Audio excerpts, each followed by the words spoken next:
Bab 186 Kolaborator Khusus. Tuan Makun, Anda. Tuan He, jangan gugup. Saya meminta mereka untuk mengangkatnya agar mereka dapat membuka batunya nanti. Makun buru-buru menghibur He Jinxiang. Potong batu. Bagaimana bisa dilakukan seperti ini? Kamu perlu menggunakan mesin pemotong. Kata He Jinxiang terkejut. Tidak apa-apa, mengemudi lebih cepat lewat sini dan melihat lebih jelas. Makun tersenyum acuh tak acuh. Lebih cepat, lebih teliti. Itu sangat cepat dan teliti, tetapi barang-barang di dalamnya rusak total oleh palu. He Jinxiang mengangkat alisnya dan menatap Makun dengan ekspresi aneh, bertanya-tanya apakah orang ini tahu tentang batu kasar. Tuan He, tolong. Makun memberi isyarat mengundang Lin Yu, menunjukkan bahwa dia bisa memulai. Tuan Makun, bagaimana jika saya salah melihatnya?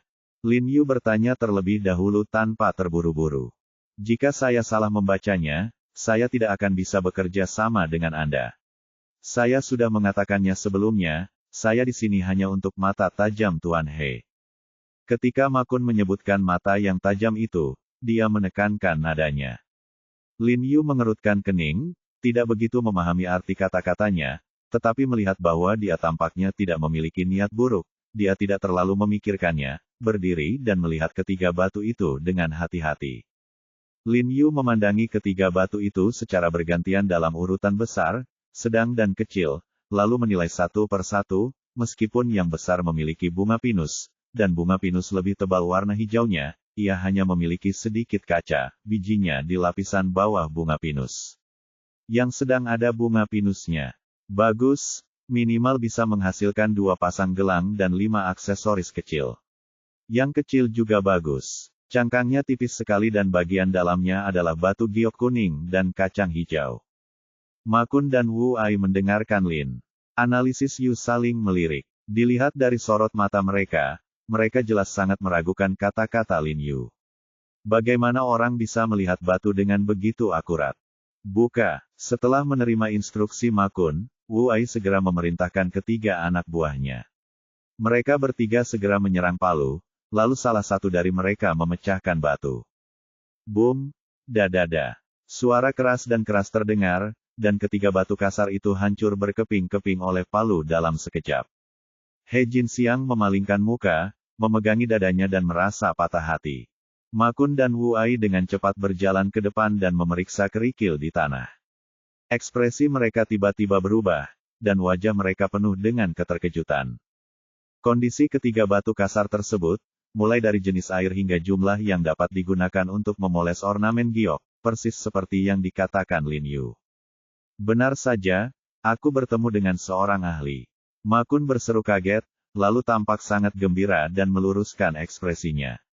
Dia buru-buru berjalan ke arah Lin Yu, meraih tangan Lin Yu, memegangnya erat-erat dengan kedua tangannya, dan menekan kegembiraannya.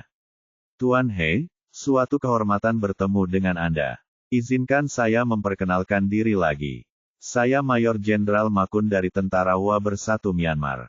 Muda, Mayor Jenderal. He Jinxiang gemetar ketakutan saat mendengar ini. Jelas sekali dia tidak pernah bermimpi. Memikirkan identitas asli Makun, dia ternyata adalah seorang perwira militer. Lin Yu memiliki ekspresi tenang di wajahnya. Itu benar seperti yang dia bayangkan. Kedua orang ini memang anggota angkatan bersenjata etnis lokal. Jika dia ingat dengan benar, Tentara Persatuan Wa yang dibicarakan Makun seharusnya menjadi yang terbesar angkatan bersenjata etnis lokal di kekuasaan Myanmar. Dia berkata kepada Makun sambil tersenyum, senang bertemu denganmu. Bisakah kamu menjelaskan tujuanmu yang sebenarnya datang sekarang? 3 batu digunakan oleh saya untuk menguji Tuan. Saya tidak berharap Anda mengecewakan saya. Saat Makun melambai, Wu Ai dengan cepat mengeluarkan sebuah amplop dari tangannya dan menyerahkannya kepada Lin Yu. Lin Yu mengambilnya dengan rasa ingin tahu, membukanya, dan menemukan selembar kertas putih di dalamnya, yang merinci volume penambangan batu kasar di beberapa lokasi di Myanmar dan proporsi setiap varietas aslinya.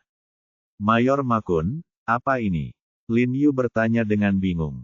Ini adalah pintu masuk ke lapangan batu kasar yang dikuasai oleh Tentara Persatuan Wa kita. Walaupun banyak orang di tentara kita yang mengetahui tentang batu kasar, namun dibandingkan dengan Pak He, keduanya sama sekali berbeda. Oleh karena itu, kami ingin mendirikan koperasi hubungan dengan Tuan He, dan di setiap batch setelah batu kasar ditambang, saya berharap Tuan He dapat membantu kami memilah bagian paling berharga dari batu kasar tersebut melalui video jarak jauh, sehingga kami dapat memaksimalkan keuntungan kami. Ma Kun berkata dengan nada tulus, jika Lin Yu dapat membantu mereka memilah yang paling mahal. Untuk beberapa batu kasar, harga jualnya bisa 3 kali lipat. Tambang adalah salah satu sumber pendapatan utama mereka. Jika keuntungannya bisa berlipat ganda, uang tersebut bisa digunakan untuk membeli lebih banyak senjata dan peralatan, sehingga secara langsung meningkatkan kekuatan militer mereka. He Jinxiang tidak bisa menahan ekspresi gembira ketika dia mendengar ini. Sayangku, Ma Kun emosional dan yang lainnya adalah bos dari tambang asli. Pantas saja ketiga batu kasar itu hancur berkeping-keping, dan Ma Kun bahkan tidak berkedip, karena itulah yang dibuatnya. He Jinxiang menutupi dadanya dengan penuh semangat dan memanjat dahan yang tinggi. Dia sangat kaya sekarang. Ini seperti pengecer yang secara langsung melewatkan hubungan perantara seperti pedagang grosir dan distributor, dan langsung berhubungan dengan produsen, yang tidak hanya dapat menjamin kualitas produk, tetapi juga sangat mengurangi harga biaya. Ini adalah sesuatu yang hanya dapat diminta oleh banyak toko batu giok besar di Tiongkok jika mereka memiliki koneksi. Untuk melindungi diri mereka sendiri, angkatan bersenjata di pintu masuk pasar ini sama sekali tidak melakukan kontak langsung dengan toko batu giok besar tersebut. Mereka hanya bersedia menjual ke agen yang mereka percayai, dan kemudian agen tersebut menjual ke toko batu giok, dan biaya toko batu giok secara alami akan meningkat. Tapi sekarang Ma Kun benar-benar berinisiatif mencari toko batu gioknya sendiri untuk mencari kerjasama. He Jinxiang merasa seperti sedang bermimpi, dengan wajah penuh ketidakpercayaan. Sebelum Lin Yu bisa menjawab, dia tidak sabar untuk bertanya, Mayor Jenderal Ma Kun, jika kami setuju apa yang akan kami dapatkan sebagai imbalan atas bantuan Anda? Oh, Tuan He, saya sudah meminta izin kepada komandan terlebih dahulu sebelum datang ke sini batu kasar sebagai hadiah. Ma Kun memandang Lin Yu sambil tersenyum, dengan kemampuan Tuan He, 3 potong yang dipilih ini pada dasarnya adalah yang terbaik di setiap kumpulan batu kasar, kan? 3 potong. He Jinxiang terkejut. Tidak adil untuk mengatakan, tidak masalah apakah itu besar atau kecil. Tidak masalah apakah itu besar atau kecil, kata Ma Kun dengan senyuman. Jiarong. He Jinxiang menginjak bangku, melompat ke arah Lin Yu, meraih erat lengan Lin Yu, dan berkata dengan suara gemetar, Jiarong, kita akan menjadi kaya. He Ji menjadi orang pertama di Tiongkok. Industri giok nomor 1 sudah dekat. Bahkan menjadi industri giok nomor 1 di dunia adalah juga. Dia sangat bersemangat hingga dia bahkan tidak bisa mengucapkan kalimat terakhir. Saudaraku He, jangan bersemangat, jangan bersemangat.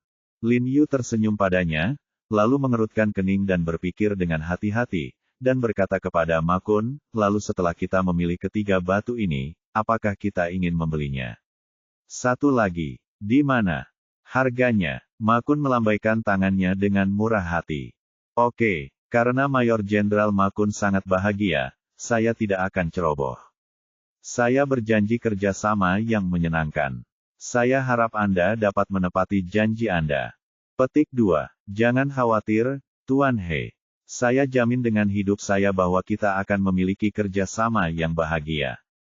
Ma Kun memegang erat tangan Lin Yu dengan kedua tangannya, merasa bersemangat di dalam hatinya, efisiensi lapangan meningkat. Komandan pasti promosikan dia. Jadi dia berterima kasih kepada Lin Yu dari lubuk hatinya. Sungguh menyenangkan, Jiarong, sungguh menyenangkan. Setelah minum, He Jinxiang masih sangat bersemangat ketika kembali ke toko Huigu Plaza. Karena dia minum terlalu banyak anggur, matanya sedikit kabur. Lin Yu membantunya ke kursi malas di ruang tunggu, menyuntikkan 2 jarum ke tubuhnya dan membuatnya tertidur. Tuan He akan bangun sebentar lagi. Buatkan dia secangkir teh.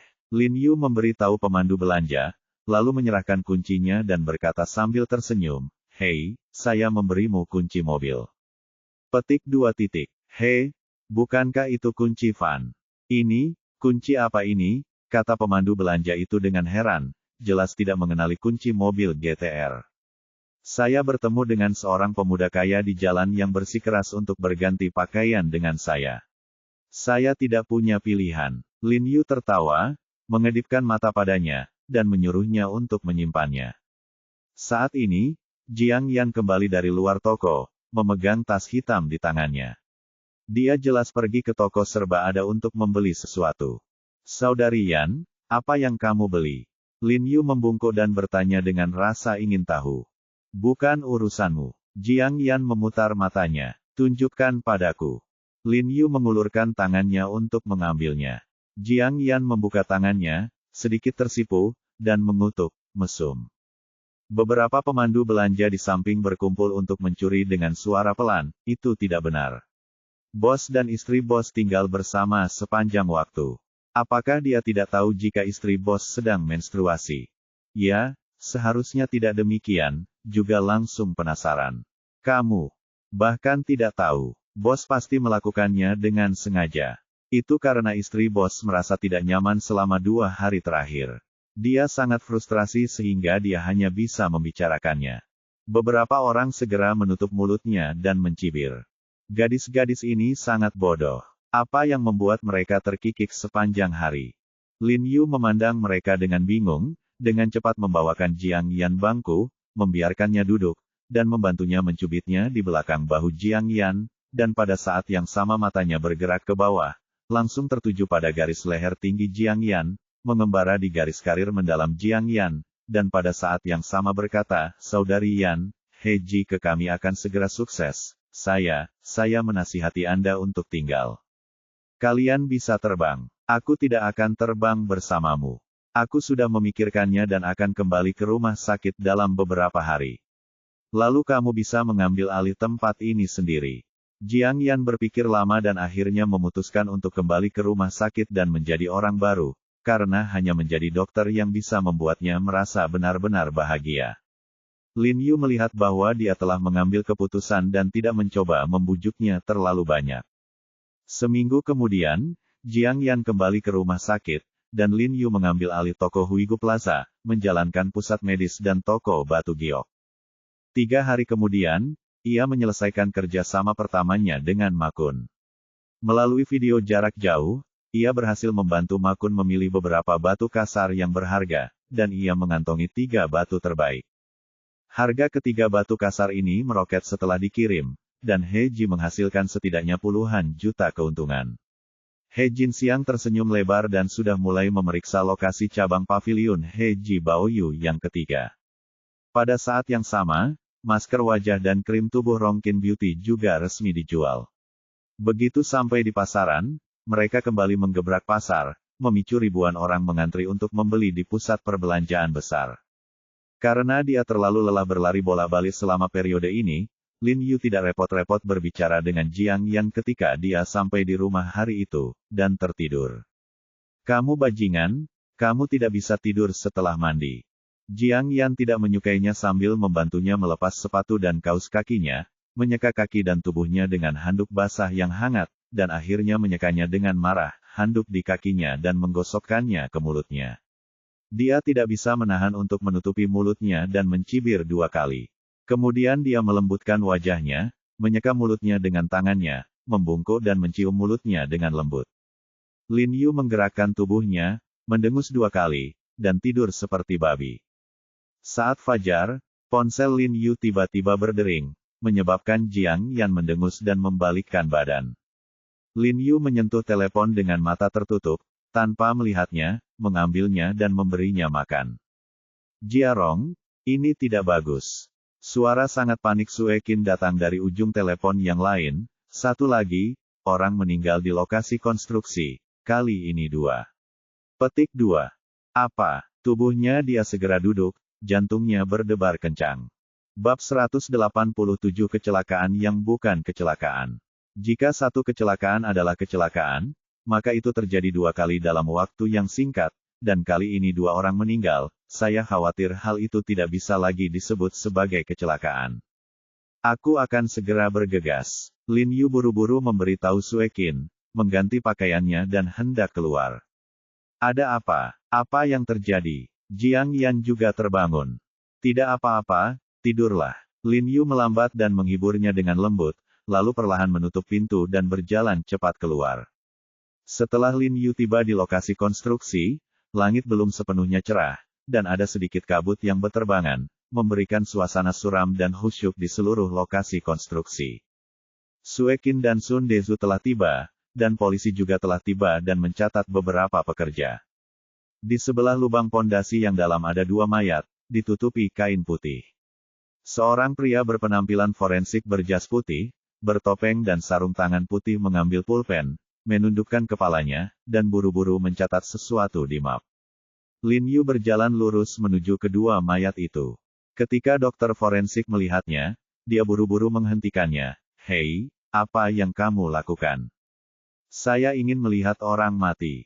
Lin Yu buru-buru menjelaskan, saya seorang dokter.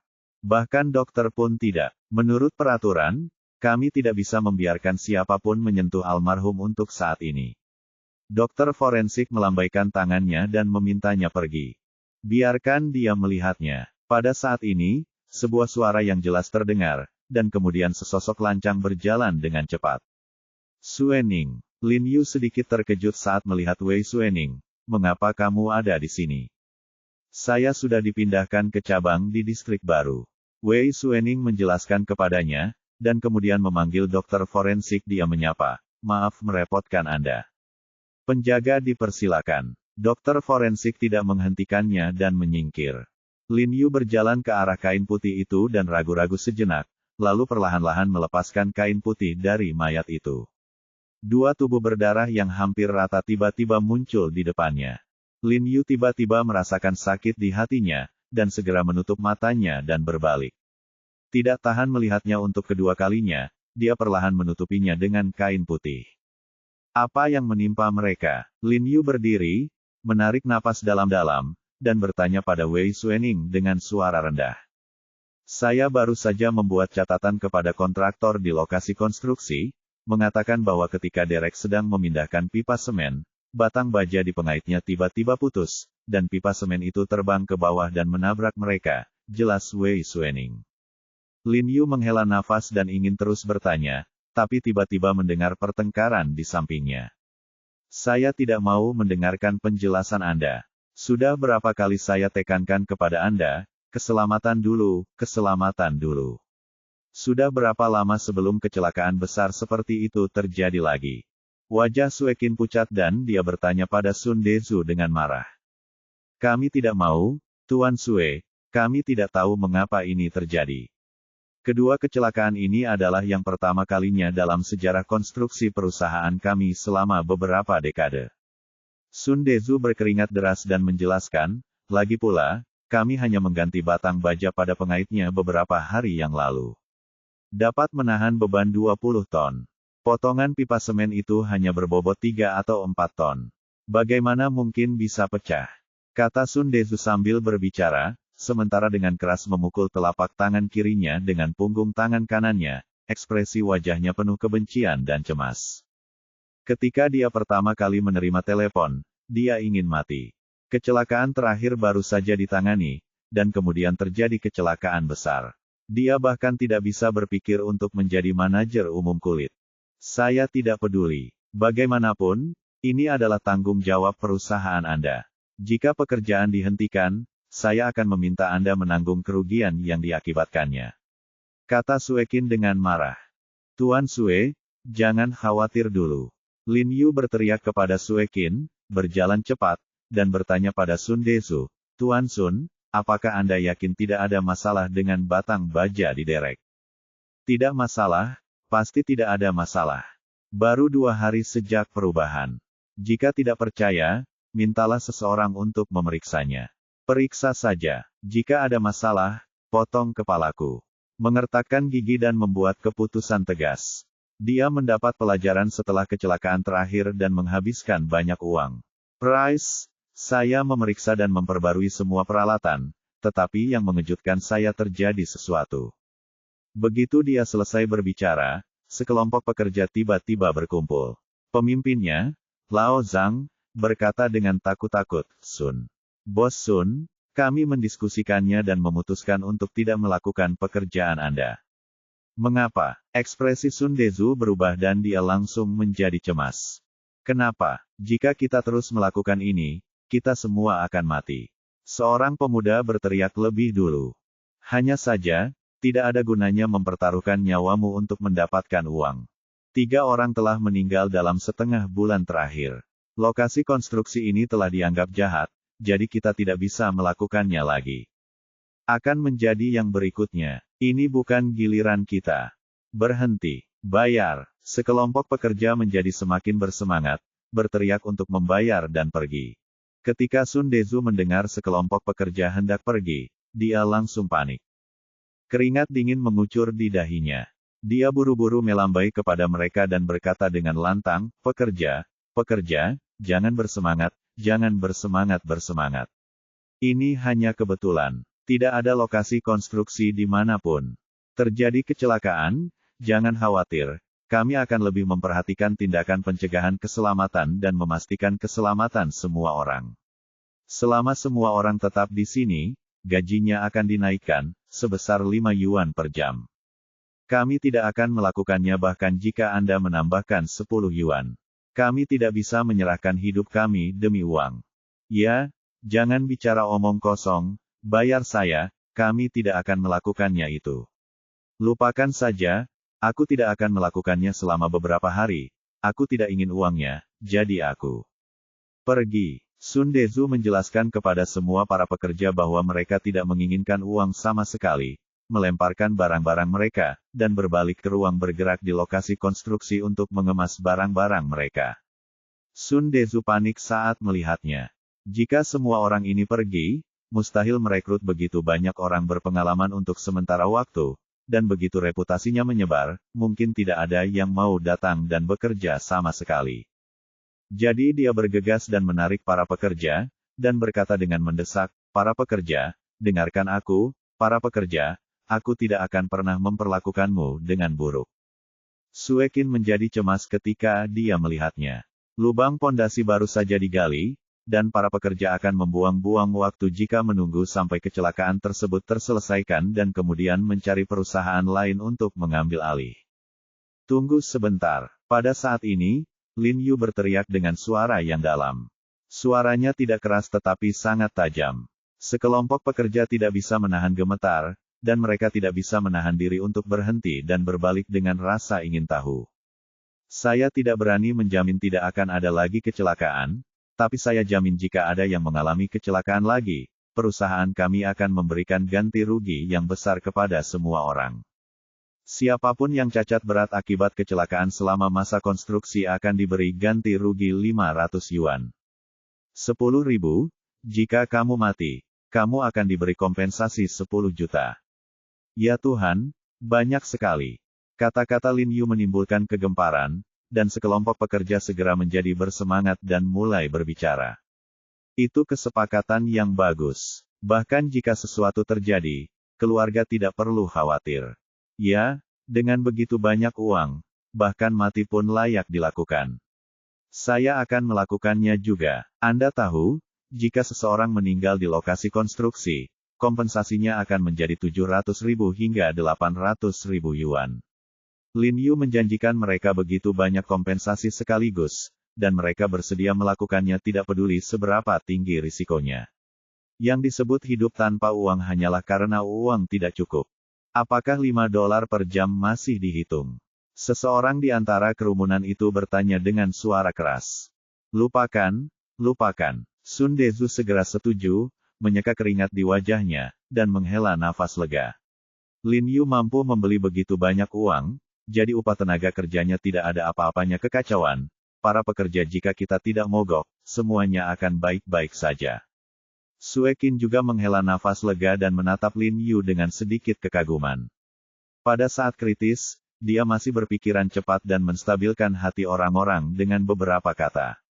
Namun sebelum mereka sempat bergembira, 3 mobil bertuliskan, Administrasi Pengawasan Keselamatan Kerja, diparkir di sebelah lokasi pembangunan, lalu beberapa pria berseragam setengah lengan berwarna biru muda keluar dan berjalan cepat menuju sisi ini. Siapa yang bertanggung jawab di sini? Tanya pemimpinnya, seorang pria berwajah bulat. Saya. Ketika Sun Dezu melihat kelompok orang ini telah bertambah besar, dia buru-buru datang dan menyerahkan rokok kepada mereka dengan hormat, dan berkata dengan nada menyanjung, saya Sun Dezu, manajer umum perusahaan konstruksi Ping An. Presiden kami berteman dengan direktur Anda. Pria berwajah bulat itu melambaikan tangannya dan berkata dengan suara dingin, tidak ada gunanya bagi siapapun untuk menyebutkannya. Kami bertindak sesuai dengan hukum. Konstruksi keselamatan Anda benar-benar mencoreng nama ini. 2 kecelakaan besar telah terjadi dalam waktu yang begitu singkat, jadi saya meminta Anda untuk segera menghentikan semua pekerjaan dan melakukan perbaikan tanpa batas waktu. Tidak, tanpa batas waktu. Tanda tanya petik 2. Sun Dezu bergidik, wajahnya tiba-tiba menjadi pucat, dan dia buru-buru berkata, bos, harap membantu. Anda belum yakin? Staf kami akan melakukan pemeriksaan menyeluruh terhadap masalah keselamatan di lokasi konstruksi Anda, mohon bekerja sama. Kata pria berwajah bulat itu dengan dingin. Jiarong, apa yang harus kita lakukan sekarang? Suekin meraih tangan Lin Yu dan berkata dengan cemas, apakah kamu ingin bertanya pada sekretaris Xie? Salahku. Lin Yu menggelengkan kepalanya dan menghela nafas, tapi itu tidak masalah. Kita bisa menggunakan waktu ini untuk mencari tahu penyebab kecelakaan itu. Penyebab kecelakaan itu jelas perangkatnya buruk dan kekuatan materialnya tidak cukup. Alasan utama kecelakaan ini dijelaskan oleh Wei Suening. Tidak, ini mungkin jauh lebih rumit dari yang kamu kira. Lin Yu melirik Wei Suening, matanya tiba-tiba sedalam laut. Hahaha, semburan tawa hangat terdengar dari kamar pribadi di klub kesehatan Sang Liu Hui. 4 orang sedang duduk mengelilingi meja teh dengan wajah bahagia. 2 di antaranya adalah paman dan keponakan Zhao Wuye dan Zhao Dongjun, yang lainnya adalah Xuan Qingzi, dan yang lainnya adalah seorang pria berusia sekitar 50 tahun, dengan kulit gelap, tulang pipi tinggi, dan tulang pipi kiri. Dia memiliki janggut panjang yang mencapai dada, dan matanya seperti 2 mata tikus, kecil tapi cerah. Saudaraku, tinggi. Haha, 3 orang meninggal dalam waktu lebih dari setengah bulan, kali ini cukup bagi He Jiarong untuk minum enak. Xuan Qingzi mengacungkan jempol ke mata tikus dengan bangga, membangun sebuah bangunan tidak berguna. Petik 2. Mao Sai adalah kakak laki-lakinya, Xuan Zhen. Tuan benar-benar kuat. Tuan Xuan Qingzi bahkan tidak mendapatkan banyak keuntungan dari He Jiarong. Saya tidak menyangka bahwa segera setelah Anda mengambil tindakan, Anda membunuh kekuatan He Jiarong dan menyembunyikan anak ini sampai sekarang, sangat mengagumi Zhao. Tuan Zhao Hu berkata dengan ekspresi ceria. Dia bahkan tidak perlu bertanya, dia tahu bahwa lokasi pembangunan Lin Yu akan diperintahkan untuk menghentikan pekerjaan segera setelah kejadian ini terjadi. Sungguh melegakan, tapi sayang sekali bukan He Jiarong yang meninggal. Alangkah baiknya jika kita membunuh anak ini. Dia menjadi sangat marah ketika memikirkan tentang apa yang terjadi pada Ye Qingmei terakhir kali.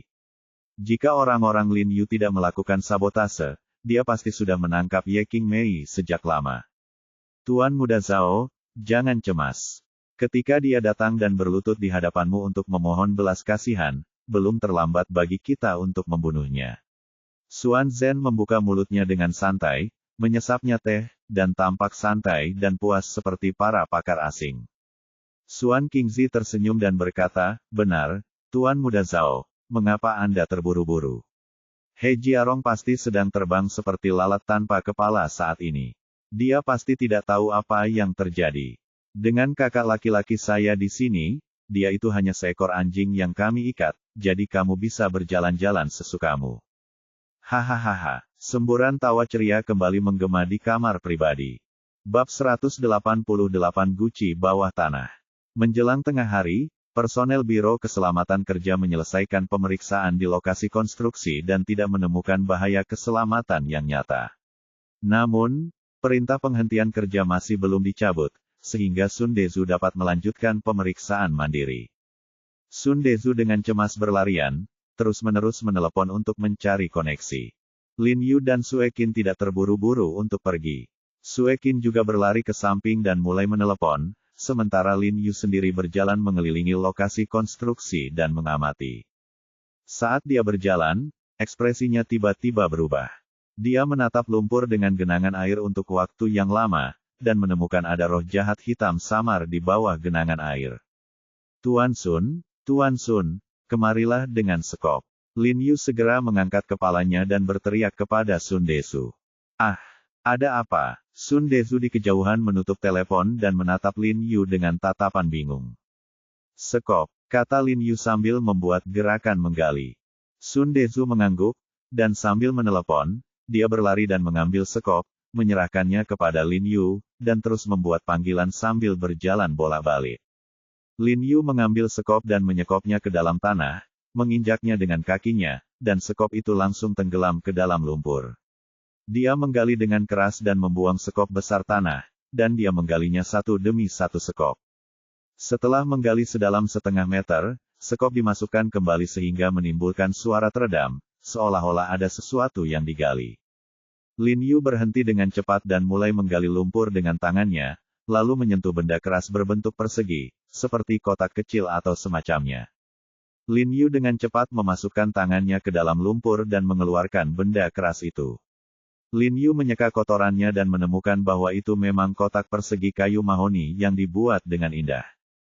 Ya, Biro Keselamatan Kerja telah ada di sini. Sun Desu melirik Lin Yu sambil menelepon. Ketika dia melihat kotak di tangan Lin Yu, dia tiba-tiba gemetar dan hampir membuang teleponnya. Tidak lagi. Sun Desu buru-buru menutup telepon, berlari ke arah Lin Yu dalam 2 langkah, dan berkata dengan kaget, Tuan He, bagaimana Anda bisa menggali hal seperti itu? Baru saja dan melihat ini sama sekali bukan kotak biasa, melainkan sebuah guci. Suekin mendengar gerakan di sini dan berlari dengan cepat, bertanya-tanya, apa yang kamu lakukan? Ekspresinya berubah ketika dia melihat kotak di tangan Lin Yu. Dia merasakan hawa dingin di punggungnya dan berkata dengan panik, di mana itu berasal? Baru saja digali. Lin Yu menunjuk ke lubang di tanah. Sun Desu menelan ludah dan berkata, aku belum pernah mendengar ada kuburan di sini. Siapa yang mengubur abunya? Di sini. Siapa bilang abu di dalamnya pasti abu? Lin Yu mengerutkan kening, wajahnya serius. Guci itu? Apa lagi yang bisa ditampungnya jika tidak mengandung abu? Wajah Sun Desu menjadi sedikit pucat, dan dia merasa panik di dalam hatinya. Tidak peduli apa isinya, ada guci yang terkubur di lokasi konstruksi sialan ini. Bagaimana bisa baik-baik saja? Ini sama sekali bukan guci untuk dikuburkan oleh orang biasa. Dilihat dari kondisi kotak ini, seharusnya sudah dikuburkan belum lama ini. Kata Lin Yu sambil meletakkan guci itu di tanah dan melambai kepada Sun Desu dan Suekin, memberi isyarat kepada mereka untuk pergi. Menjauh, dia hendak membuka kotak itu. Jiarong, jangan membukanya. Suekin segera memperingatkan Lin Yu. Dia tidak tahu apa yang ada di dalam kotak ini. Jika dia membukanya dengan gegabah, mungkin ada bahaya. Tidak apa-apa, mundur saja sejauh mungkin. Tidak peduli apa yang ada di dalamnya, itu tidak akan menyakitiku.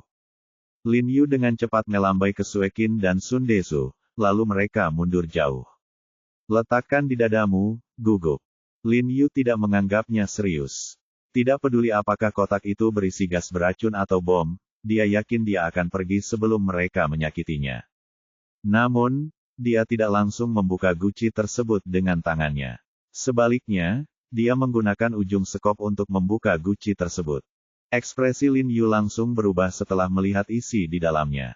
Apa yang ada di dalam kotak itu ternyata adalah tulang tangan putih. Tulang tangan sangat rapi, 8 tulang karpal, 5 tulang metakarpal, dan 14 tulang ruas, semuanya hilang. Melihat tidak ada bahaya, Suekin dan Sun Desu di kejauhan dengan cepat mendekat. Ketika mereka melihat tulang tangan bergerigi di dalam kotak, mereka berdua gemetar ketakutan dan menjadi pucat. Bagaimana bisa ada benda seperti itu di dalam kotak ini? Kata Sun Desu dengan suara gemetar. Lin Yu tidak mengatakan apa-apa, dia mengulurkan tangannya dan dengan lembut memutar tulang telapak tangannya, dan menemukan jimat kuning di bawahnya. Bentuk tulang tangan ini tidak terlihat seperti tiruan. Seharusnya tulang tangan ini asli, dan tampilannya relatif segar. Tulang tangan ini tidak terbentuk setelah dikeringkan secara alami, tidak ada bekas daging yang tertinggal di tangan. Kemungkinan besar seseorang mengambilnya dengan pisau tajam saat tubuhnya masih hangat dan tulang palemnya diambil hidup-hidup. Bisa dibayangkan betapa marahnya dia setelah kematiannya. Ditambah dengan jimat pengikat kejahatan ini, yang memadatkan kejahatan dan menyerap yin, energi jahat yin secara alami akan menjadi semakin berat, dan dampaknya pada lokasi konstruksi secara alami dapat dibayangkan. Pergi dan panggil semua pekerja. Lin Yu mengerutkan kening dan berkata pada Sun Desu. Oke, Sun Desu berbalik dan berlari menuju rumah mobil lokasi konstruksi pekerja. Jiarong, bagaimana bisa ada hal seperti itu di lokasi konstruksi ini? Sue Qin bertanya dengan ketakutan, meraih lengan Lin Yu dengan kedua tangannya. Seorang gadis pasti akan sedikit ketakutan ketika melihat hal semacam ini. Tidak apa-apa, ini hanya tipuan kecil. Lin Yu menepuk tangannya dengan lembut, aku di sini, jangan takut.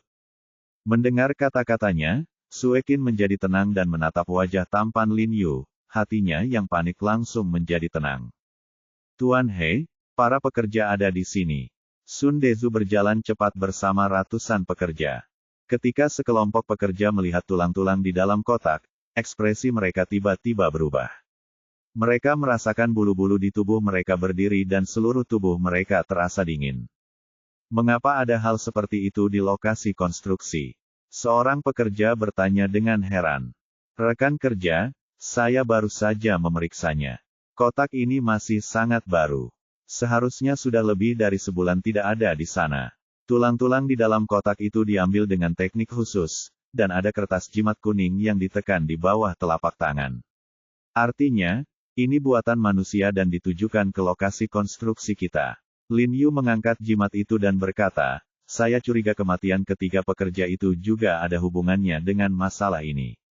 Semua orang langsung tersentak. Dengan menghirup udara dingin, dia mengecilkan lehernya dan tetap diam, dengan kepanikan tertulis di wajahnya. Itu tidak mungkin, lalu aku tidak bisa bekerja di sini lagi, aku harus pergi. Aku juga harus pergi. Bukankah ini meminta kematian? Kamu akan mati jika pergi.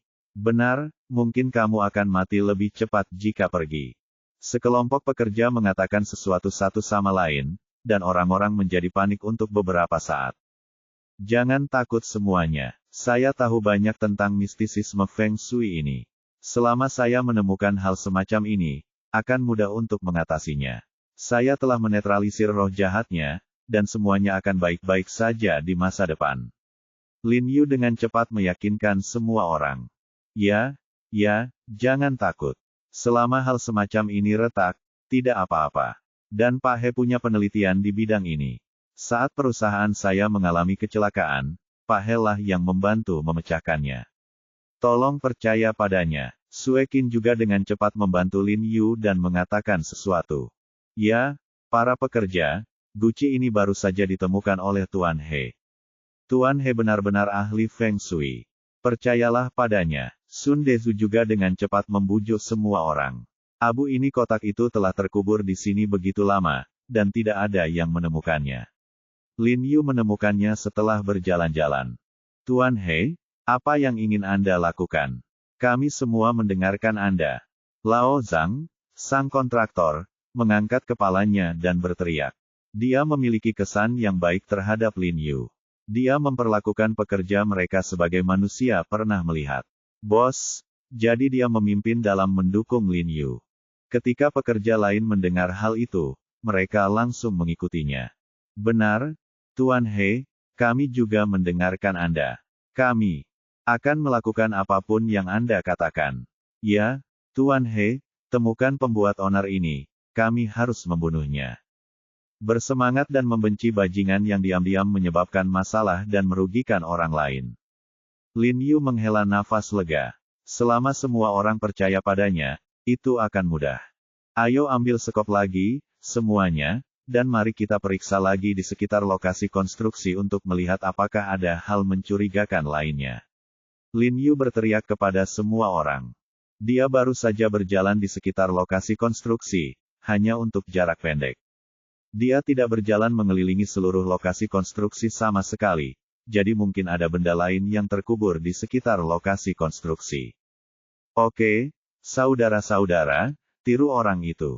Lao Zhang berteriak pada orang besar itu, dan semua orang segera berteriak dan berlari untuk mengambil peralatan. Karena jumlah sekop di lokasi konstruksi terbatas, sekop tersebut dirampas dalam sekejap mata, dan orang lain mengambil barang lain. Ada yang mengambil pisau ubin, ada yang mengambil linggis, dan ada yang mengambil kunci pas. Geng dengan senang hati mengikuti Lin Yu berkeliling di luar lokasi pembangunan, bersemangat, dan merasa ingin merayakan tahun baru. Baru pada saat itulah mereka menyadari bahwa ketika ada lebih banyak orang, mereka tidak lagi takut pada monster dan monster itu, dan bahkan sedikit bahagia, karena ini adalah pertama kalinya setiap orang melakukan satu hal dengan begitu bersatu. Sun Dezu mau tidak mau mengacungkan jempol kepada Sue Qin dan berulang kali memujinya. Tuan He benar-benar layak menjadi Tuan He, keterampilan kepemimpinannya sungguh luar biasa. Dalam kejadian itu, Lin Yu hanya beberapa kata sederhana yang mengguncang tempat itu, dan membuat semua orang bekerja sama sebagai satu tim, penuh energi. Asumsi Lin Yu benar, memang ada lebih dari satu guci di sekitar lokasi pembangunan. Dia berjalan berkeliling dan menemukan sebidang tanah lain dengan aura jahat hitam di mana-mana. Mungkin karena hal-hal ini terkubur dalam-dalam, roh jahat juga tersembunyi dalam-dalam. Jika tidak diperhatikan dengan cermat, Anda tidak akan dapat menemukannya sama sekali. Setiap kali menemukan tempat, Lin Yu menghentakkan kakinya dan meminta para pekerja untuk menggali. Selusin dari mereka segera meludah dan menggali dengan keras. Dalam waktu singkat, semua barang lainnya telah digali, dan para pekerja berlari ke sini membawanya. Tuan He, kami juga memiliki sebuah guci di sini. Tuan He, kami juga. Ketika 4 kelompok pekerja datang, mereka menemukan bahwa guci yang mereka gali semuanya adalah guci kayu mahoni yang sangat indah, yaitu sama seperti saat Lin Yu menggalinya di awal. Semuanya, minggir. Demi kehati-hatian, Lin Yu meminta semua orang untuk bubar. Kemudian dia meminta sepasang sarung tangan pekerja dan mengulurkan tangan untuk membuka kotak itu. Saat kotak kedua dibuka, ada juga tulang tangan berwarna putih. Semua orang tidak bisa menahan diri untuk tidak menghirup udara. Mungkinkah ada tulang tangan di dalam 5 kotak? Tidak mungkin. Bagaimana kamu bisa menemukan seseorang dengan 5 tangan? Kalau begitu mungkin bajingan ini membunuh beberapa orang. Bab 189 Gui Tunsan. Setelah kotak dibuka, semua orang segera menjulurkan leher dan melihat ke dalam, ekspresi mereka berubah. Kali ini bukan tulang tangan, melainkan tulang kaki.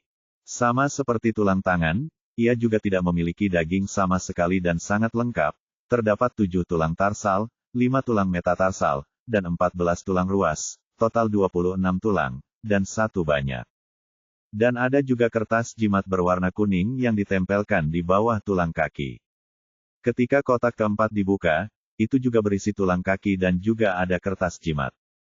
Lin Yu terkejut saat mengetahui bahwa tulang tangan terbagi menjadi bagian kiri dan kanan, dan tulang kaki juga terbagi menjadi bagian kiri dan kanan. Sedangkan untuk kotak kelima, dia sudah menebak isinya tanpa membukanya. Setelah dibuka, seperti yang diharapkan, kotak itu berisi tengkorak putih, dan yang mengejutkan adalah mulut tengkorak itu dipenuhi segenggam dupa. Pemandangan ini terlihat sangat menakutkan sehingga semua orang begitu ketakutan hingga mereka menggigil dan ketakutan. Bahkan Lin Yu sendiri merasa terkejut. Ini adalah tulang putih dengan wangi. Kematian sudah dekat dalam seni mistik. Orang yang menggunakan teknik ini pastilah seorang ahli, dan dia kejam. Diperkirakan dia sendiri yang mengambil tulang-tulang ini. Tuan He, apa yang terjadi? Sun Dezu bertanya dengan keringat dingin di kepalanya. Dia dan rekan kerjanya juga melihat tulang-tulang ini diambil dari satu orang. Lin Yu tidak menjawab dengan tergesa-gesa. Dia melihat kelima lubang yang baru saja dia gali dan bertanya, dari arah mana kotak berisi tulang-tulang itu digali. Dari barat, dia memimpin orang-orang untuk menggali lubang dan sekotak tulang dari sana. Tulang putih di barat, telapak tangan kanan di selatan, telapak tangan kiri di utara, kaki di timur, perut kosong, hantu menelan gunung. Wajah Lin Yu tiba-tiba kaget, dan lapisan keringat dingin muncul di dahinya. Sekarang dia masih apakah ada orang yang bisa, hantu menelan gunung. Kekuatan orang ini sungguh luar biasa, luar biasa. Tuan He, apa maksudmu? Apa maksud Gui Tunsan? Sekelompok pekerja bertanya dengan wajah malu-malu dan leher menciut. Mereka bisa melihat keseriusan masalah ini dari ekspresi Lin Yu. Gui Tunsan ini, nama lengkapnya adalah Formasi Pencarian Kehidupan Gui Tunsan. Ini adalah formasi pencarian kehidupan yang sangat kejam. Karena metodenya terlalu kejam dan kerusakannya terlalu luas, maka telah lama dihapus dari beberapa catatan okultisme. Aku tidak berharap ada orang yang menggunakannya sekarang, kata Lin Yu dengan ekspresi serius. Faktanya, karena kendali pemerintah, banyak buku pencatatan seni mistik yang sudah lama hilang. Zuyi, Bagua, dan 5 elemen yang beredar hanyalah beberapa buku metafisika yang tidak berbahaya bagi masyarakat. Beberapa informasi ada di tangan pemerintah. Itulah sebabnya Departemen Intelijen Militer tempat Han Bing berada. Semua orang tahu bahwa gunung lebih lebar di bagian bawah dan lebih sempit di bagian atas. Bentukan hantu yang menelan gunung itu seperti hantu jahat yang membuka mulutnya yang berdarah dan menelan turun dari puncak gunung, 2 atau 3 lainnya. 1, lalu 4, 5 atau bahkan lebih. Lagi pula, lebih banyak orang yang meninggal dibandingkan yang terakhir kali. Pada akhirnya, orang mati menumpuk seperti gunung, sehingga disebut Gunung Guitun. Kata Lin Yu semuanya secara detail. Setelah menjelaskannya, jantungku berdebar kencang. Teknik jahat ini sungguh terlalu kejam.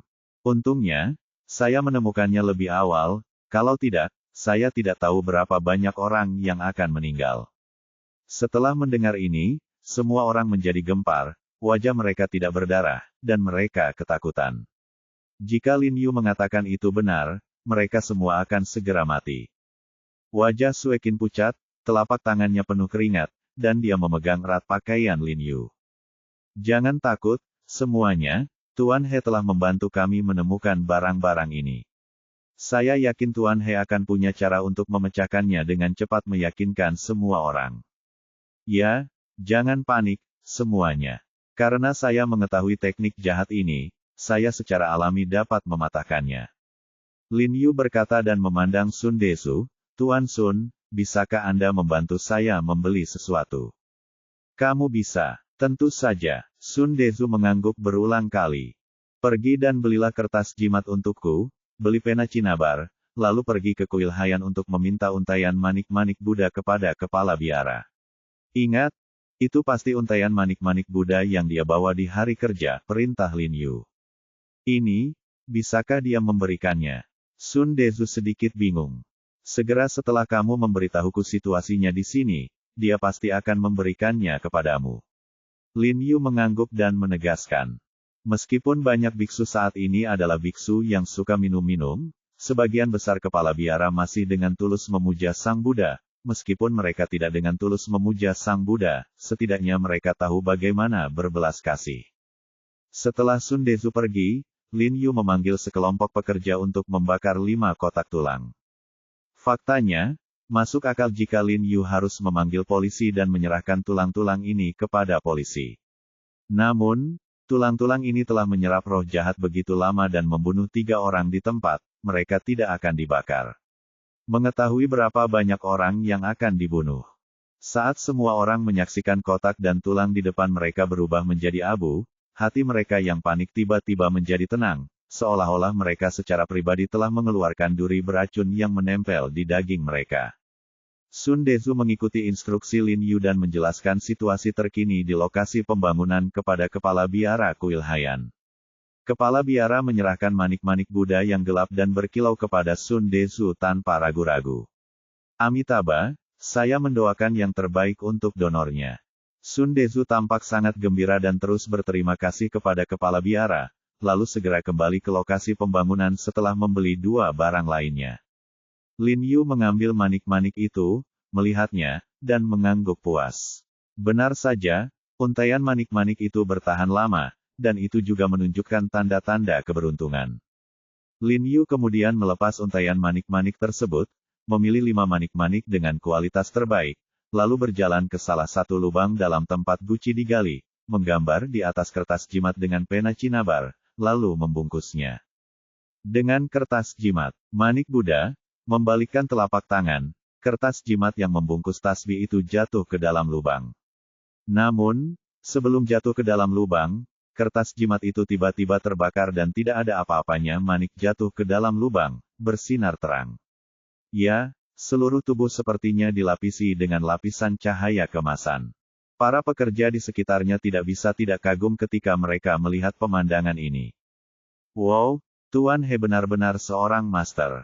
Petik 2. Benar, Tuan He memiliki sikap yang luar biasa. Sekilas dia bukan orang biasa. Petik 2. Pasti baik-baik saja, tidakkah kamu melihat manik-manik Buddha bersinar? Buddha akan memberkati kita. Sekelompok orang berbicara dengan tergesa-gesa, dan kepanikan di wajah mereka menghilang. Sebaliknya, mereka penuh dengan ekspresi bersemangat. Semua orang benar. Setelah 5 manik-manik ini dimasukkan ke dalam tanah, lokasi pembangunan kita akan menjadi tempat yang diberkati. Mulai sekarang, cuaca akan lancar dan semua kejahatan akan bebas. Lin Yu berkata kepada semua orang sambil tersenyum, dan kemudian berjalan sepanjang jalan, melemparnya sepenuhnya. Manik-manik tersebut dilemparkan ke 4 lubang lainnya dengan cara yang sama, dan setiap orang diminta untuk menutupinya dengan tanah. Alasan mengapa dia melakukan ini di depan semua orang adalah untuk menghilangkan rasa panik terakhir di hati semua orang dan membiarkan semua orang tenang dan bekerja keras. Apa yang dikatakannya benar. Dengan restu dari 5 manik ini, kedepannya tidak akan ada lagi kecelakaan di lokasi pembangunan. Saat ini, sebuah mobil hitam melaju. Sebelum orang-orang di dalam mobil itu keluar, Lin Yu menebak bahwa itu adalah Han Bing dan yang lainnya. Benar saja, begitu pintu mobil terbuka, Han Bing dan 2 pria berbaju hitam berjalan mendekat dengan cepat. Kolonel Han, sudah lama tidak bertemu, kata Lin Yu sambil tersenyum. Han Bing bertekad untuk datang ketika hal seperti ini terjadi, tapi dia datang lebih lambat dari yang dia harapkan. Han Bing menariknya ke samping dengan cemas dan bertanya, formasi yang mengancam nyawa Gui Tun San baru saja muncul di sini. Apakah kamu masih tahu tentang Gui Tun San? Omong kosong, kamu membakar tulang-tulang itu. Kenapa kamu melakukan itu? Han Bing tampak agung, dengan sedikit kemarahan di alisnya. Kenapa? Bagaimana menurutmu? Mungkinkah menyimpannya akan merugikan lebih banyak orang? Lin Yu berkata dengan dingin. Serahkan pada kami bisa. Berhentilah menyombongkan diri. Dengan perbuatan orang-orang di bawah komandomu, mereka tidak dapat menahan tumpukan tulang itu. Jika aku tidak menemukannya lebih awal, aku bahkan takut aku akan digigit olehnya. Lin Yuhe memotongnya begitu saja dan berkata dengan sengaja untuk membuat khawatir. Apakah itu benar-benar sekuat itu? Han Bing terkejut. Bagaimana menurutmu? Lin Yu menghela nafas pelan, dengan ekspresi lucu di wajahnya. Gui Tun San ini bukanlah sesuatu yang dapat digunakan oleh orang biasa. Jika tebakanku benar, seharusnya itu yang kamu sebutkan. Apakah ikan besar telah muncul? Mungkin. Han Bing mengangguk dan berkata dengan ragu, keberadaan orang ini sangat rahasia. Orang-orang kami belum menentukan lokasinya, tetapi kami memiliki beberapa informasi tentang keberadaannya. Pada saat Anda menemukannya, ini akan terlambat. Serahkan padaku. Lin Yu berkata dengan ringan, lalu berjalan maju dengan cepat. He Jiarong, kamu tidak boleh main-main. Ekspresi Han Bing berubah dan dia berteriak dengan dingin. Mengikuti secara acak. Itu karena saya mendengarkan kata-kata Anda dan tidak pernah bertindak sembarangan. Akibatnya, 3 rekan kerja saya di lokasi konstruksi terbunuh. Izinkan saya bertanya, apakah Anda melakukan ini untuk kepentingan Anda sendiri? Atau apakah Anda melakukan ini karena kepentingan Anda sendiri? Itu berdasarkan keselamatan rakyat. Lin Yu berbalik dan menatapnya dengan dingin. Kamu, Han Bing terdiam beberapa saat. Jangan khawatir, kamu ingin hidup, kan? Aku berjanji. Setelah Lin Yu selesai berbicara, dia mengabaikannya dan berbalik dan berjalan cepat keluar lokasi konstruksi. Setelah kembali ke rumah sakit, Lin Yu menemukan kertas dan pena, dan menggambar Bagua sendiri. Kemudian dia menemukan 5 kertas jimat di dalam guci dan melemparkannya ke diagram Bagua. 5 kertas jimat itu tiba-tiba menyala titik terbentuk dan mendarat di bagan Bagua. Sang Liu Hui, Tuan Zhao Wu, Lin Yu sedikit terkejut, dan kemudian seringai muncul di sudut mulutnya. Pada saat ini, di sebuah ruangan pribadi yang besar di klub kesehatan Sang Liu Hui, Xuan Qingzi sedang menutupi matanya dengan syal sutra. Dia mengulurkan tangannya untuk meraihnya dan berkata sambil tersenyum, "Ayo, sayang, jangan lari, ayo cium aku." Beberapa wanita muda cantik berbaju Chongsam di sekitar mereka tersenyum genit dan berlari ke sana kemari. Hal yang tidak valid, Xuan Zhen, yang berada di ruang teh sebelah, memarahi Xuan Qingzi dengan dingin. Adik laki-lakinya sudah berlatih bertahun-tahun, tapi dia masih pecundang. Alasan utamanya adalah dia terlalu menggoda. "Tuan, jangan marah, kawan." Zhao Wuye tersenyum dan menuangkan secangkir teh untuk Xuan Zhen. "Ini tidak bagus, ini tidak bagus." Saat ini, Zhao Dongjun berlari masuk dari luar dengan panik. "Kenapa kamu panik?" Zhao Wuye memarahinya. "Tuan Xuan Zhen, ini tidak baik." Zhao Dongjun menelan ludah dan tersentak. He Jiarong menemukan semua barang yang Anda kubur di lokasi konstruksi dan membakarnya. Petik 2. Sungguh, itu benar sekali. Dia mendapatkan beberapa manik Buddha dan melemparkannya ke dalam lubang tempat guci dikuburkan, menghancurkan formasimu sepenuhnya. Ekspresi Zhao Wuye berubah, dan dia berkata dengan panik, "Tuan, saya sudah mengatakan bahwa ini He Jiarong. Dia luar biasa. Ya, saya akan membuatnya terlihat baik segera. Jangan tunggu, ayo kita tonton sekarang." Pada saat ini, suara aneh tiba-tiba datang dari kamar pribadi. Semua orang berbalik dan menemukan bahwa Lin Yu tiba-tiba duduk di kursi di seberangnya, menatap mereka sambil tersenyum. Bab 190 Kekuatanmu tidak lebih dari itu. He Jiarong. Tuan Zhao Wu melihat perubahan ekspresi Lin Yu yang tiba-tiba dan tiba-tiba bergidik, seolah-olah dia telah melihat hantu. Demi alasan keamanan, dia secara khusus mengerahkan tenaga tambahan di luar gerbang Sang Liu Hui dalam 2 hari terakhir. Akibatnya, Lin Yu masuk tanpa mengeluarkan suara dari orang-orang di luar jelas tertutup. Tanpa bergerak, Lin Yu sudah duduk di seberangnya. Saat Zhao Dongjun melihat Lin Yu, wajahnya menjadi pucat karena ketakutan. Kakinya menjadi lemah dan dia jatuh ke tanah dengan bunyi gedebuk. Dia telah melihat teror Lin Yu. Di matanya, Lin Yu bukanlah manusia, bukan hantu, tapi Flash. Dia berguling dan merangkak ke belakang Xuan Zhen dan berkata dengan suara gemetar, "Tao. Guru Tao, cepatlah bunuh dia." "Ganti, kenapa kamu tidak mendengarkan?" Begitu Zhao Dongjun selesai berbicara, suara Lin Yu tiba-tiba terdengar di telinganya. Dia tiba-tiba bergidik, dan ketika dia berbalik, dia menemukan bahwa Lin Yu tiba-tiba muncul di depan dari dia, menatapnya sambil tersenyum. Pada saat yang sama, Lin Yu sedang memegang cangkir teh di tangannya.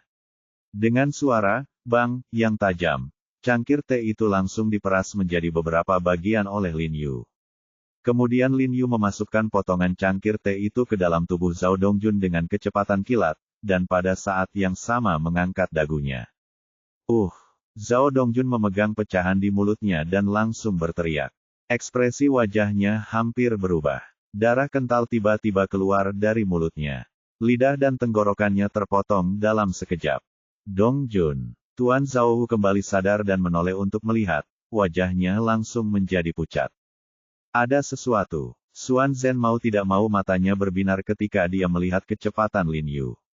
Lalu dia menjentikkan pergelangan tangannya, dan ada pedang bintang 7 di tangannya, yang menembus tenggorokan Lin Yu. Pedangnya ditusukkan dengan sangat cepat, dan mencapai tenggorokan Lin Yu dalam sekejap mata.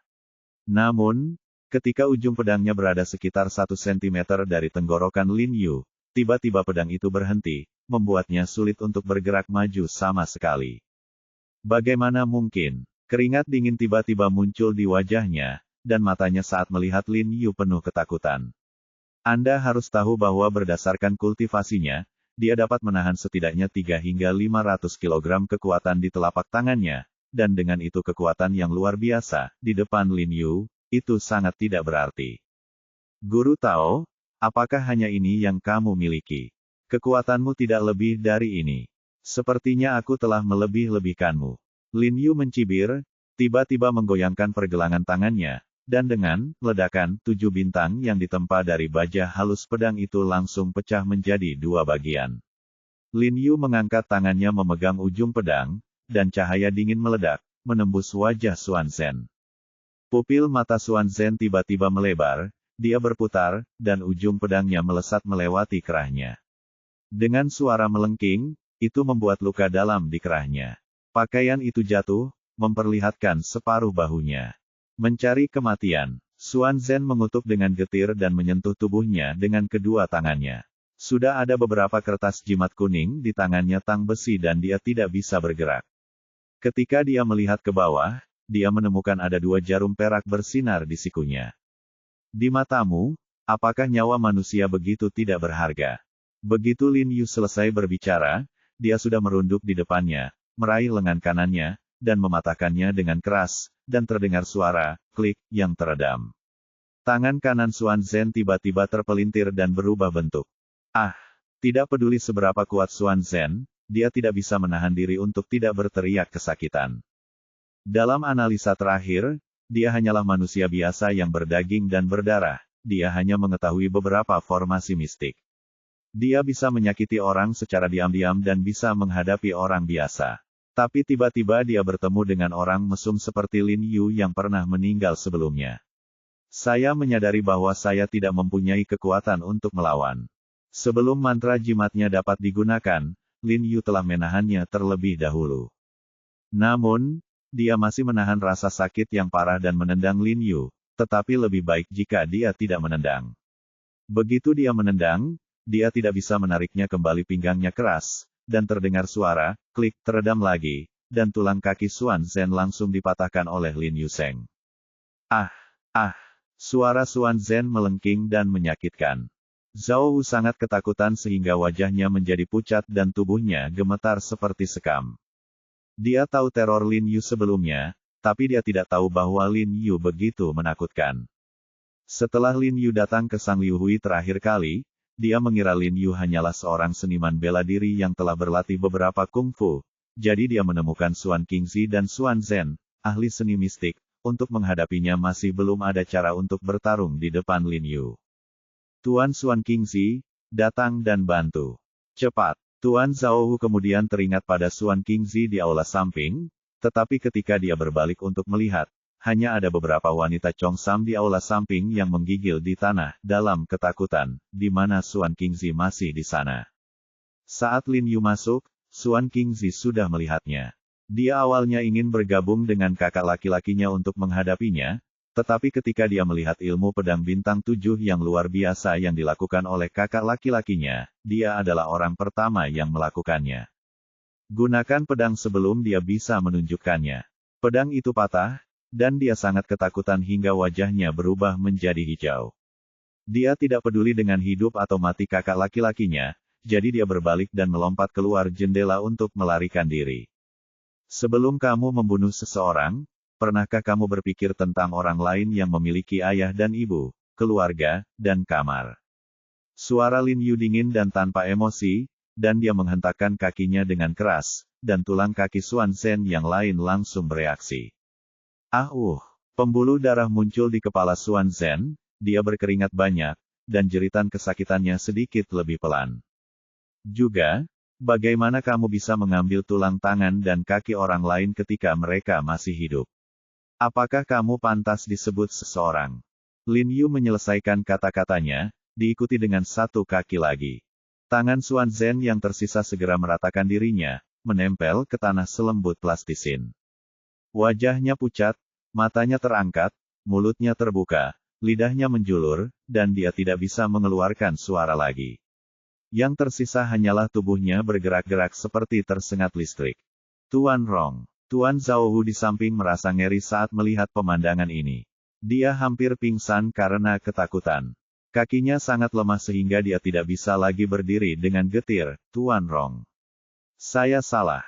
Tuan Rong. Kedua bajingan ini tidak saya bawa ke sini. Keponakan saya yang tidak berguna datang untuk berurusan dengan Anda. Petik 2. Gemetar. Mendengar setelah mengatakan ini, dia tiba-tiba mendongak, sangat terkejut, paman kelimanya benar-benar mengkhianatinya. Xuan Qingzi jelas diundang oleh Tuan Zhao Wu sendiri. Ah Wu. Karena Zhao Dongjun tidak bisa berkata-kata, dia segera bangkit dan melambai ke arah Lin Yu beberapa kali, lalu menunjuk ke arah Tuan Zhao Wu, menunjukkan bahwa dialah yang menemukannya. Binatang, kamu berani menuduhku dengan salah. Tuan Zhao Wu tiba-tiba melompat, meraih tongkat di tangannya, dan mengayunkannya ke arah Zhao Dongjun. Zhao Dongjun dengan cepat mengulurkan tangan untuk memblokirnya, dan sambil menghindar, dia meraih tongkat di tangan Tuan Zhao Wu, lalu menendang Tuan Zhao ke tanah, dan bergegas untuk meninju dan menendang Tuan Zhao. Tuan Rong, cepat, bunuh anak ini, dia mencoba menyakitimu. Tuan Zhao Wu buru-buru meminta bantuan Lin Yu. Zhao Dongjun menjadi cemas setelah mendengar ini dan duduk di atas perut Tuan Zhao Wu begitu keras hingga dia hampir muntah. Kemudian tangan Zhao Dongjun yang berlumuran darah mencubit leher Zhao Wuye dengan keras. Seluruh wajah Zhao Wuye langsung memerah, dan dia menggunakan tangannya untuk mematahkan pergelangan tangan Zhao Dongjun, tetapi tangan Zhao Dongjun seperti tang besi, dan dia bahkan tidak bisa menjadi terpecah belah. Zhao Dongjun memasang ekspresi galak di wajahnya, dan sambil meraung pelan, dia mencubit leher Tuan Zhao Wu dengan keras. Zhao Wuye berjuang beberapa kali, gerakannya langsung melambat, tubuhnya gemetar, lalu mulutnya terbuka, matanya melotot, dan dia tidak mengeluarkan suara. Lin Yu melihat pemandangan ini dengan dingin, tanpa simpati sedikitpun kepada Tuan Zhao Wu. Dia akhirnya membayar harga atas dosa yang telah dia lakukan, tapi sayang sekali ketiga pekerja yang meninggal itu tidak akan pernah hidup lagi. Mungkin Tuan Zhao Wu tidak pernah bermimpi bahwa dia akan mati di tangan keponakannya sendiri. Angkat tangan, jangan bergerak. Pada saat ini, sekelompok orang yang mengenakan seragam tempur khusus hitam tiba-tiba bergegas masuk dari luar pintu, memegang senapan gelap di tangan mereka. Mereka pertama kali membidik Lin Yu dan Zhao Dongjun mereka memasuki pintu. Zhao Dongjun mengangkat tangannya dan berdiri perlahan, wajahnya mati rasa dan matanya kusam. Dia berpikir untuk berkomplot melawan Lin Yu, tapi dia tidak menyangka akan berakhir seperti ini. Beberapa seragam tempur khusus bergegas untuk memborgol Zhao Dongjun dan membawanya pergi, dan kemudian dua orang lagi datang untuk memborgol Lin Yu. Berhenti. Saat ini, Han Bing bergegas dan berteriak kepada mereka dengan suara rendah. Kedua seragam tempur khusus itu dengan cepat menyingkir. Ingat, He Jiarong tidak muncul di sini hari ini, apakah kamu mendengar itu? Han Bingbing menatap pria di sekitarnya dengan dingin. Aku mendengarnya. Semua orang menjawab serempak. Han Bing mengulurkan tangannya dan memberi isyarat agar mereka melakukan pekerjaan ideologis untuk gadis-gadis Chongsam. Kemudian dia melihat ke arah Xuan Zhen yang pingsan karena kesakitan di tanah. Wajahnya menjadi sedikit pucat, dia menelan ludah dan bertanya, apa itu? Yang kamu lakukan? Bagaimana jika? Tanda tanya, jika aku tidak berjanji padamu untuk tetap hidup, kepalanya akan hancur olehku sekarang, kata Lin Yu ringan. Han Bing menatap Lin Yu dengan mata ketakutan dan berkata, apakah kamu tahu siapa dia? Saya tidak peduli siapa dia. Jika dia menyinggung perasaan saya, inilah takdirnya. Han Bing menggelengkan kepalanya dan tersenyum pahit, menyegarkan kembali pemahamannya tentang Lin Yu. Dia hanyalah keberadaan yang menyimpang. Kami telah memburunya selama lebih dari setahun, dan selama periode ini, tidak kurang dari 10 orang telah tewas. Han Bing menghela nafas pelan. Kalau begitu kamu bisa kembali dan mengambil pujian sekarang. Sayang sekali Xuan Qingzi melarikan diri. Lin Yu cukup menyesal. Dia hanya fokus menangani Xuan Zhen dan tidak memperhatikan saat Xuan Qingzi melarikan diri. Saat ini, ponsel Han Bing tiba-tiba berdering. Dia melihat ke nomor telepon, ekspresinya tiba-tiba berubah. Dia segera berjalan ke samping untuk mengambilnya, dan melaporkan situasinya secara detail kepada orang di seberangnya apa yang dikatakan orang di seberangnya. Han Bing segera berdiri tegak dan berkata dengan keras, ya. Lalu dia berjalan cepat, menyerahkan telepon kepada Lin Yu, dan berkata, seseorang ingin berbicara denganmu.